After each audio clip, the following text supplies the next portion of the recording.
Hey guys, it's Derek from Pacific Coast Auto in Japan, and we're taking a look here at a 2010 Mercedes-Benz C63 AMG. One of my current favorite cars to export from Japan, and we're seeing a lot of these at the port. Seems like they are a target car at the moment. Could be the prices that they are here in Japan, or the fact that you can get a lot of these AMGs for very low mileage, very good condition. And so what's cool about the C63 is that you get the smallest car that Mercedes-Benz decided to put the giant 6.3 liter naturally aspirated V8 engine into. So that's pumping out, I think, just over 450 horsepower and then plenty of torque in it. Makes for probably a pretty entertaining ride in this small four-door sedan, basically M3 fighter. And I really have to give it to Mercedes-Benz to do the crazy instead of do the normal. And I'm a huge fan of the BMW M3, but I just have to say that 6.3 liter engine in a car like this is really nuts, and I really appreciate it. So they put this engine in pretty much everything. It's a pretty common engine. It looks like it's hand built by Sebastian. Thank you, Sebastian, for bringing some joy to our life. Okay, so coolant and oil both look like they're in good condition. Fairly low mileage on this one with 369, and then was bought from auction. This one's going to Germany, which at first seems a little bit crazy to be sending these German cars back to Germany, but that seems to be a popular thing. When you go down to the port and see all the cars lined up for export, there are a ton of kind of 10-year-old AMGs that are going back to Germany. And I think it definitely has to do with price and then value for money that you can get here in Japan. And then we've sold quite a few of these C63s, as well as the SLK 55s, and then the SL63s and the SL55s. I actually recently had our first SLK, like the current generation, 55, and I don't know much about that engine. They don't do these 6.3 liter V8s anymore, which is a shame. They're now up to, I think, a turbocharged 5.5. Which I believe is an amazing engine, but just this engine is so crazy. And before we get into the rest of the review, I'm going to do a naughty thing, but I think my neighbors are going to appreciate this. I'm going to show you the exhaust of this, because it is really amazing sounding compared to every other car out there. And this is a stock exhaust too, so keep that in mind. So I'll be back in a sec.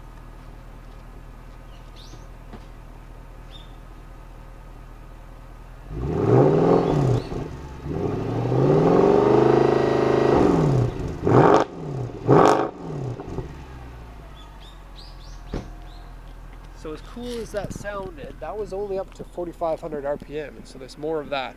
And I don't know if they did it on purpose, but I'm sure they did it on purpose. They tuned it so that when you start the engine, it sounds really awesome. It goes boom, like really high, and scares anyone that's behind. And it inside has pretty good sound deadening, so you don't hear it too much on the inside, but from behind, it's like the bass will hit your chest. That's how cool it is. So this is the auction inspection sheet. I'm going to go over the condition of this one. This one is very close to immaculate condition. You can see it's on auction grade 4.5. So basically as good as you can get for having 68,000 kilometers on it and being this age. And really, there's almost no flaws on it. And I can be serious and say that this, see right above my finger, this rock chip on the windshield, that's about as bad as the damage gets. And there are a few of them on the on the windshield. Luckily, the front end doesn't really have any that I could notice. And it's a very aggressive looking front end. I hear that this generation was the first generation of the C-Class, where AMG actually had a part in building the chassis to make sure that it was strong enough, whereas the earlier ones didn't handle very well. This one here was ready for the power when it came. Okay, let's go over this. Mercedes-Benz C63 AMG, auction rate 4.5 with an interior B, comes with sunroof, alloy wheels, power steering, power windows, leather.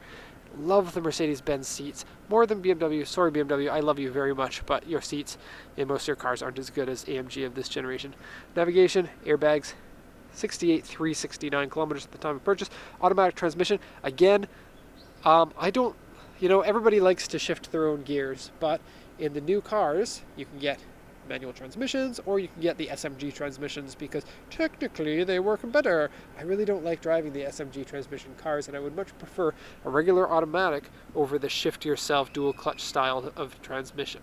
And so you can call me old school, but I think this just feels so much better when you drive, and I prefer to have that really nice, smooth creep and then go when you're ready to go. Over those two, I'd rather a manual transmission, and I don't believe that you could get this, or basically any of the AMGs with a manual transmission. Mercedes-Benz, you're hurting my feelings. But with this much power, and it's not really a race car. Like a race car, you want the manual transmission or the dual clutch.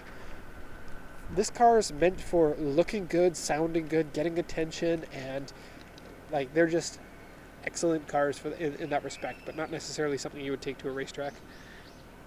Okay, so this is original white paint, comes with auto AC, keyless go, so you don't have to put the key in anywhere, you just go by pushing the start button. Seat heaters, spare key, reverse camera, front and rear clearance sonar, toll collection box, warranty papers, owner's manual, and it says here this is a no smoking car. Seat and steering wheel wear, wheels scratched, various scratches, small scratches. Yes, wheel scratched. This is another of the problems of the car. These are AMG specific wheels. Tires are 2016, so replaced I guess after 6 years. They have a decent amount of tread on them, and they are, well, a decent amount as in 60%. And then Pilot Sport 4s are a tire that's going to wear out pretty quickly, but at the same time be very fun while they're wearing out because they're a soft tire. Damage here. And there. Okay, so as I said, we've exported a lot of these. I haven't had any mechanical issues with them.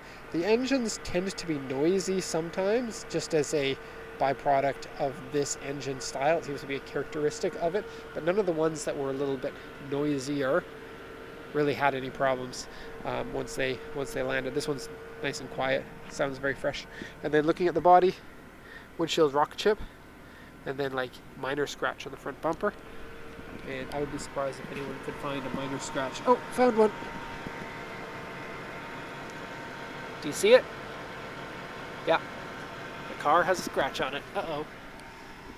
Okay, so the ones around here, good looking and aggressive. Oh, especially that front end. I love the vents there, a la RS4 style. And then the widened fenders. Man, widened fenders are excellent. And I'm not talking about body kits.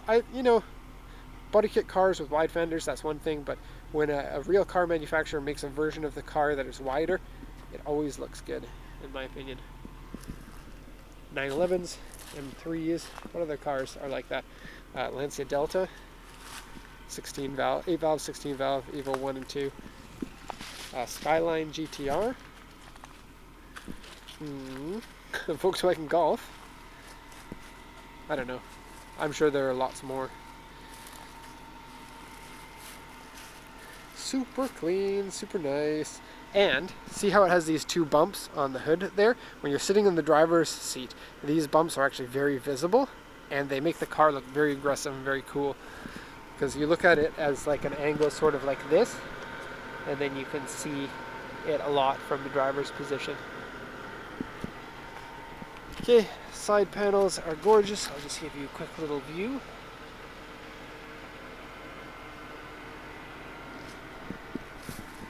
And into the car. So door handles feel good to open.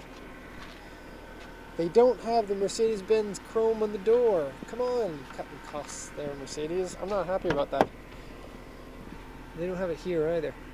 It was a Mercedes-Benz thing to have a piece of chrome here on the doors. Okay, so the wood that they use is quite nice. I'll give you a close-up of that.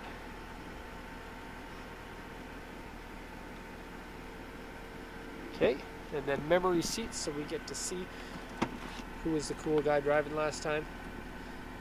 Oh, interesting. Really? Okay, well the seat's further back than I would have thought, and the person had short legs, so maybe a short man. I don't think that most women want to drive a car like this because they are too realistic. This is an unrealistic car, in a good way. But if you are a female that likes this car, then I'm down with that. Okay, so folding mirrors, that works. obviously power seats. I'm going to try to get into this because I think it would be funny. But look at how much side bolstering that you get here. Very much. And it hugs you very nicely, I think. What are these? I don't know what these do. Huh. Okay, flat bottom steering wheel. A little bit of wear on the top of the steering wheel. Have a look.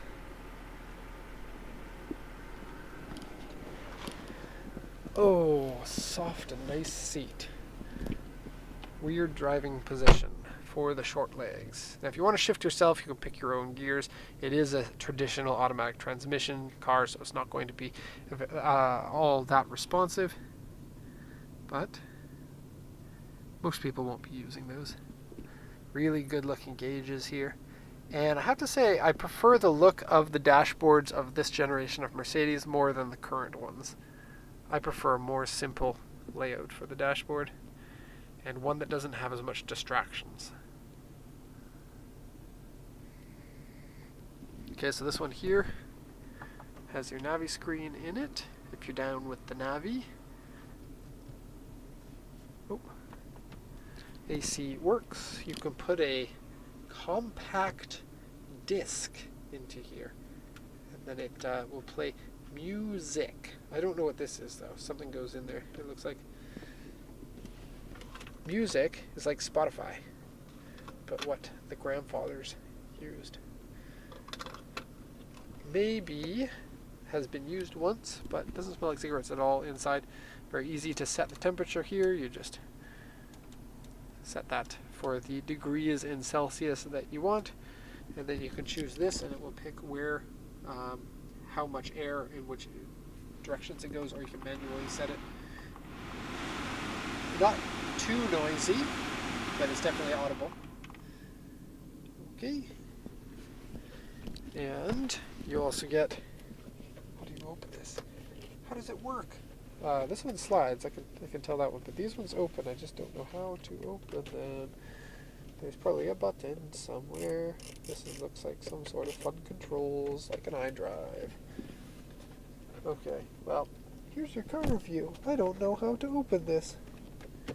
These open sideways. I've done it before. I just can't remember how. Sunroof, pretty normal. Back seats, good looking. Not much to say about that.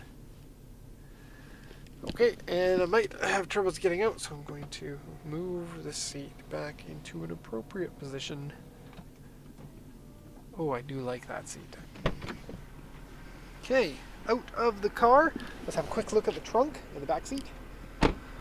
So, back doors, easy to get in, not like the CLS. The CLS is a really weird four-door Mercedes.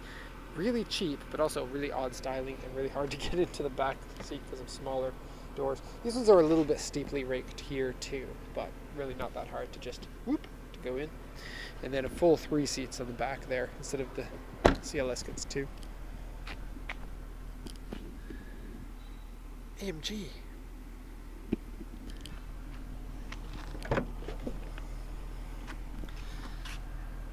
Reasonable trunk. So, very happy with this car. I may take it for a test drive for research purposes. Maybe. Still has plates on it. You probably saw it, but those have to go when we deregister, which is going to happen pretty soon, I think. But yeah, very happy with these. Every one that we buy is very nice. So, very good car. Okay, thanks for watching. If you have any questions, let me know. Otherwise, thank you so much, and have a nice day.